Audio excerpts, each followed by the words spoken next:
소상공인이나 자영업의 이 위기는 굉장히 심각한 상황이 이르고 있습니다. 피방역 체계의 국민들이 자기 희생을 무릅쓰고 적극적으로 협조해 왔음에도 불구하고 극도로 소극적인 예산 집행으로 인해서 일방적인 희생이 발생하고 있는 것이 사실입니다. 반면 정책 당국, 특히 기획재정부의 안이한 현실 인식으로 인해서 전국민 재난지원금 지급이나 소상공인, 자영업의 손실보상의 전액 지급에 대한 국민적 요구가 제대로 관철되고 있지 못한 작금의 현실을 개탄하면서 적극적인 민생 대책을 촉구하는 의미에서 전국의 500여 명 교수 연구자들이 오늘 이 자리에 모여서 기자회견을 진행하게 되었습니다. 저는 오늘 사회를 맡게 된 동아대학 원동욱 교수이고요. 모두 발언으로 부산대 경제학과 김호범 교수님께서 오늘 기자회견의 취지와 관련한 모두 발언을 해주시겠습니다.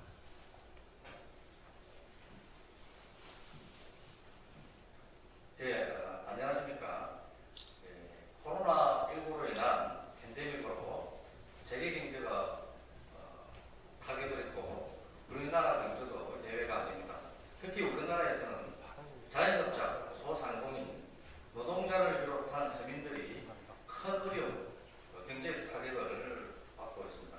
그럼에도 불구하고 정책당국, 특히 가장 큰 책임이 있는 기획재정부에서는 소극적인 정책으로 일관하고 있습니다. 재정 건전성만을 금과 꼭지처럼 여기고 있습니다.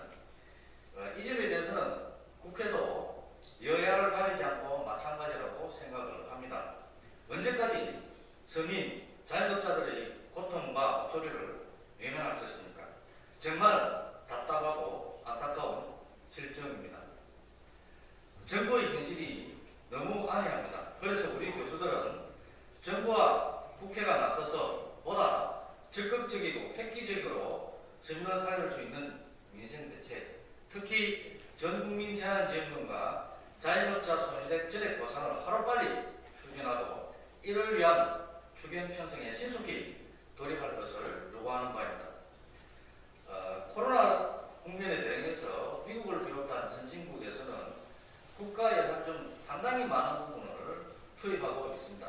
한 가지 예를 들어보겠습니다. 2020년 이하의 사람들에게 최대 우리나라 돈으로 130만 원을 지급을 했고요. 2차도 비슷한 규모로 지급을 했고 21년 올해 3월 바이든 대통령은 비슷한 기준으로 어른 150만 원 정도를 지급하도록 지시를 했습니다. 캐나다 또한 2020년에 사업자에게 4만 달러를 지급을 하면서 1만 달러를 무상 지급했습니다. 이처럼 선진국들은 특정 소득 수준 이하에게 지급할 경우 거액의 자금을 지급했습니다. 반면에 우리나라는 올해 선진국에 진입했지만은 선진국이라고 하는 말이 무식할 정도로 부끄러울 정도로 너무 작은 자금을 집행하고 있습니다. 그 결과 영세 취약 분야가 집중적으로 타격을 입고 있는데요. 팬데믹이 오기 전인 2019년에 음식 숙박업, 도소매업 취업자는 1000명 늘었습니다. 반면에 팬데믹이 우리나라 경제를 쓸던 작년부터 올해까지 2년이 안 되는 사이에 이 부분에서 거의 56만 명에 해당되는 취업자들이 사라졌습니다.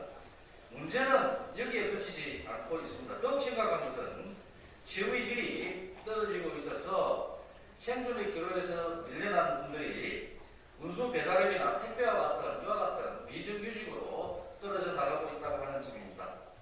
기획재정부는 적극 대처의 필요성에도 불구하고 국가 재정 건전성을 붙들고 적극적인 대책 수립을 거부하고 있습니다. 비난받아야 할 것은 기획재정부만 아니라 국회도 마찬가지입니다. 국민의 국민 민복을 위해서 전력 투구해야 할 국회가 책임을 서로 상대방에게 떠넘기고 있습니다. 국회는 하루빨리 이에 대해 다툼을 중단하고 협상에 응해야 할 것입니다. 다 나온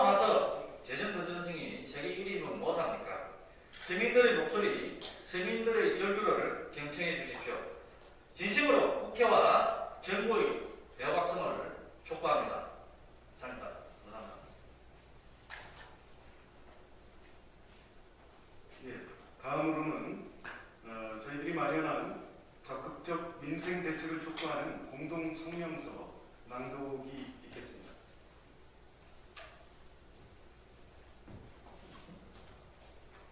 정부는 획기적이고 강력한 민생 대책을 신속하게 실시하라. 국가는 왜 존재하는가? 국민에 의해 선출된 정부는 어떤 일을 해야 하는가? 오늘 코로나19에 질국에 빠져있는 우리나라 노동자, 소상공인, 자영업자들에게 이 질문은 생사의 갈림길을 좌우하는 명제이다. 시급하고 적절한 민생 대책이 제대로 실행되지 않는 한 국민들은 정부의 존재와 가치에 대하여 중요한 회의에 빠질 것이다. 1919년 12월부터 시작된 코로나19 팬데믹이 전 세계를 몰아치고 있다.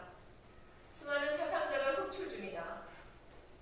여러 국가에서 경제 성장률이 마이너스를 기록하고 있다. 이러한 난국을 맞아 우리 국민은 정부의 강력한 폐기 방역 체계에 적극적으로 협조해 왔다. 문제는 국민에게 인내를 요구하고 일방적 희생을 강요하는 정부 정책이 도를 넘고 있다는 것이다.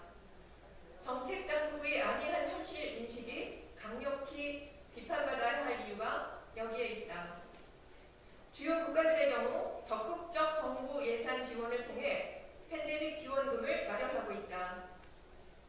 예를 들어 미국은 2020년부터 2021년 3월까지 3차에 걸쳐 약 8,700억 달러의 지출을 계산했다.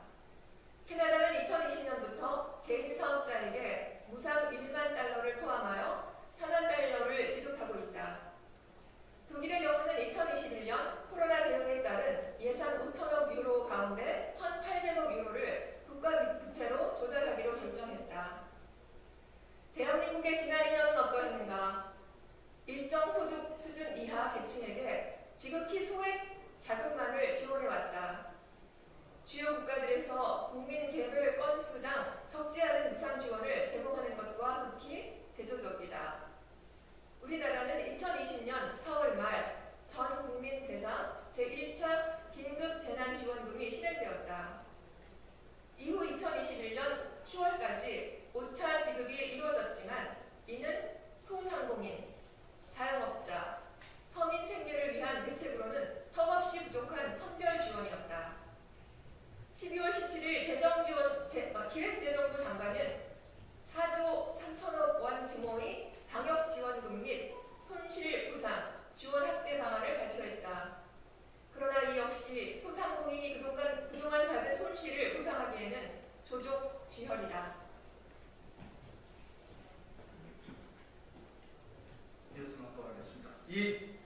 우리는 지적하지 않을 수 없다. 정부는 비상시국에 응당 실행해야 할 일을 다하지 않고 있다. 그에 따른 결과는 어떠한가? 대한민국은 불의의 대충격에 견디지 못할 정도로 엄청난 서민 가계부채라는 폭탄을 떠안게 되었다. 코로나 팬데믹 기간 동안 유로존의 정부 부채는 약 20%, 가계부채는 3.7% 증가했다. 반면에 우리나라 가계부채 증가는 무려 9.0%에 달한다. 세계에서 가장 빠른 증가 속도인 것이다. 국민 재난지원금 지급이 요청될 때마다 이를 거부하며 홍남기 기획재정부 장관이 입버릇처럼 외쳐온 것은 재정 건전성 문제였다. 과연 대한민국의 재정 건전성은 위기인가? 그렇지 않다. 2021년 국가별 순위에서 OECD 국가 가운데 3위를 차지하고 있다. 팬데믹 와중에 오히려 순위가 급상승한 것이다. 상대적으로 재난지원 관련 재정 지출을 크게 억제하고 있다는 증거다. 대통령 직속 정책기획위원회 토론에 따르면 미국, 영국, 일본, 캐나다 등은 GDP 대비 재정자금 평균 12.7%를 팬데믹 위기 극복을 위해 쏟아부었다. 중국조차 4.7%를 지출했다. 그런데 대한민국은 고작 3.4%인 것이다. 외환보유고가 세계 9위인 4,700억 달러에 이르고 있으며 이에 따라 노동자와 자영업자 절대다수가 종사하고 있는 서비스업이 가장 큰 타격을 받고 있다.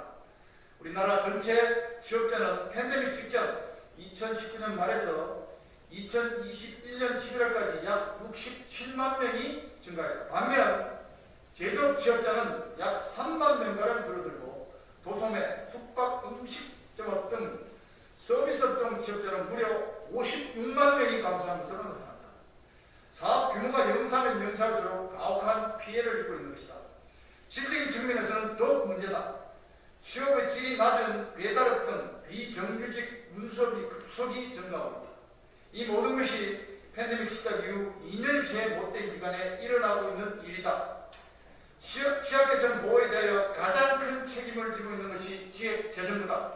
이 부처가 서민과 비정규직에 대한 소극적 지원 정책으로 일관하는 것이 무엇을 의미하는가? 설마 팬데믹을 피하러 그동안 시행하지 못했던 취약산업 구조 조정을 시도하려는 것은 아니라고 믿는다. 네, 이어서 낭독하겠습니다. 3. 위기 극복을 위해서는 말의 성찬이 필요한 것이 아니다. 실제적 지원이 필요하다.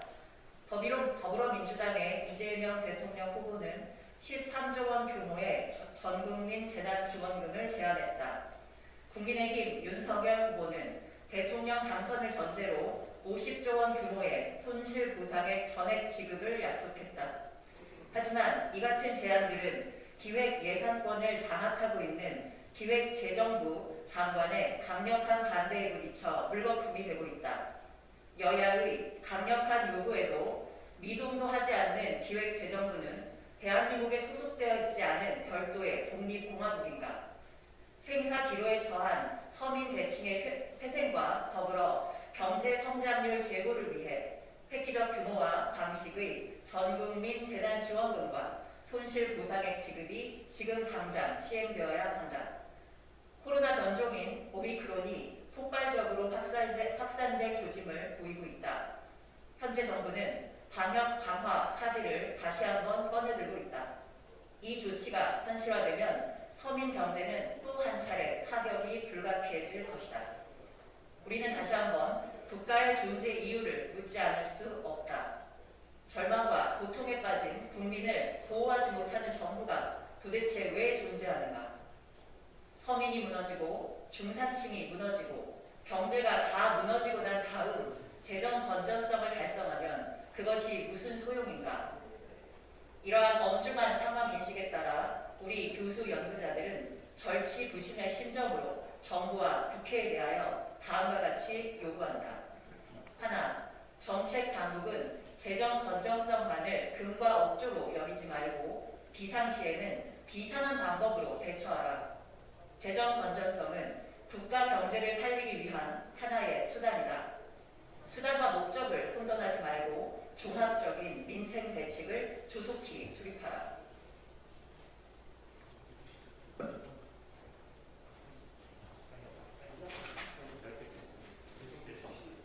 기획재정부 장관은 노동자, 소상공인, 자영업자를 비롯한 서민 살리기 전국민 재난지원금 및 손실보상액 전액 지급을 지금 즉시 추진하라.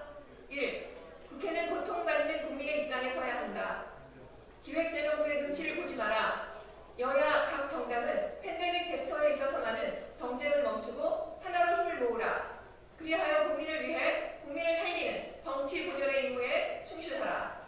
2021년 12월 27일 적극적인 서민 경제 대책 추진을 요구하는 교수 연구자 일동. 시간 관계상 이상으로 기자회견을 마치도록 하겠습니다. 감사합니다.